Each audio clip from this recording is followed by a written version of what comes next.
Əziz və hörmətli xalqım, dəyərli soydaşlarım.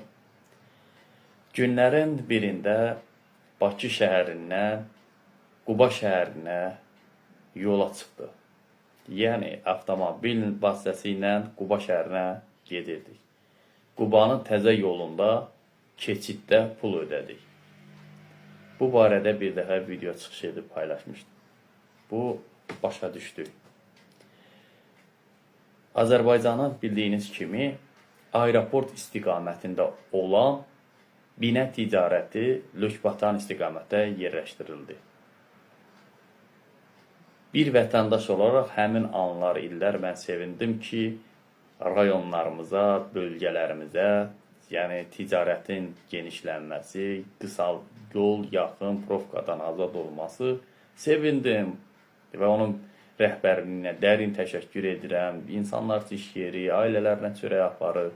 Dərinliklərə getmirəm, xırdalıqlarla getmirəm. Bunun üçün təşəkkür edirəm. Sədərəyin bir xeyri də idi ki, arxa cəbhədən, belə deyək, 20 yanvar istiqamətinə yol çəkildi. 20 yanvar istiqamətində həmin yol gözəl yoludur, daha əlverişli idi. Amma 20 yanvara uyğun yol deyildi. Yəni 20 yanvarın bildiyiniz kimi metro, keçid, körpü, tunel var. Avtomobil tuneli, piyadalar keçidi və avtomobil körpüsü var. Nəqliyyat üçün əsasən metrodan yəni istifadə olunduğu üçün metro var. Deməli, yeraltı keçid də var. Bunun üçün 20 yanvarda dizayn vermək və 20 yanvarı Bangladeş kimi tanıyırlar sıxılıqdan, profkadan. İstəyir axşam olsun, istəyir səhər olsun. Deməli, 8 Güşalı körpü olmalıydı. Şamaxınka körpüsünə kimi, Zapravkasına kimi, Kurukuna kimi demək olar ki, sökülməliydi.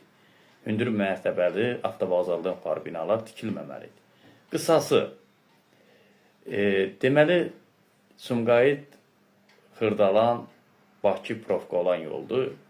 Bununla bağlı əhalinin sıxlığını aradan götürmək üçün, profkanı aradan götürmək üçün Qaradağa, deməli, Lökbatana bir çıxış Lökbatan körpüsünün yanında Kurukunda olmalıydı.